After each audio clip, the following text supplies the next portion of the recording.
Tight মন্তব্যে এবার দুঃখিত হিরণ। কমিশনকে তিনি শোকজের জবাব দিলেন এবং টাইট মন্তব্য, সেই টাইট মন্তব্য 26শে মার্চ বিডিও অফিসে গিয়ে এই মন্তব্য করেছিলেন হিরণ চট্টোপাধ্যায়।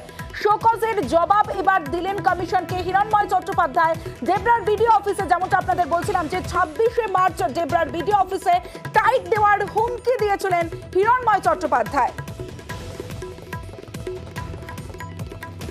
এবং নিউজ 18 বাংলায় আমরা এই খবর দেখিয়েছিলাম।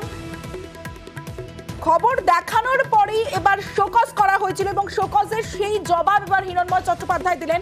সোমরাজ রয়েছে আমার সঙ্গে, সোমরাজের সঙ্গে কথা বলবো। সোমরাজ, হিরণ ঠিক কি জবাব দিলেন এবং সেই জবাবে কি সন্তুষ্ট কমিশন?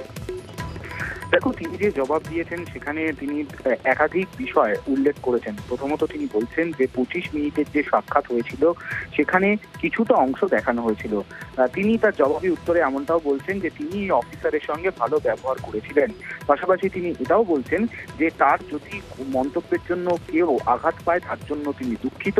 তার সবসময় উদ্দেশ্য থাকবে যে কোনো সাক্ষাৎ বা যে কোনো আলোচনায় ভালো ব্যবহার করার। এবং তিনি এটাও লিখেছেন যে তিনি বিশ্বাস করেন যদি পুরোটা দেখানো হয় তাহলে তার সাক্ষাতের মধ্যে এমন কোনো শব্দ ছিল না যেটা কোনো অফিসারকে আঘাত করতে পারবে, কিন্তু তবুও যদি তার শব্দের জন্য বা তার বাক্যের জন্য যদি কেউ আঘাত পান তাহলে তার জন্য তিনি দুঃখিত। এই দুঃখিত শব্দ লিখেই তিনি ইমেল করে মূলত রিটার্নিং অফিসারকে তার দুঃখ প্রকাশ করেছেন। মূলত হিরণময় চট্টোপাধ্যায়কে যে শোকজ করা হয় সেটি রিটার্নিং অফিসার করেন এবং তার জবাবি উত্তর তিনি রিটার্নিং অফিসারকেই পাঠিয়েছেন। সেই চিঠি রাজ্যের সিও দপ্তরকেও পাঠিয়ে দেওয়া হয়েছে বলেও কমিশন সূত্রে খবর। বেশ।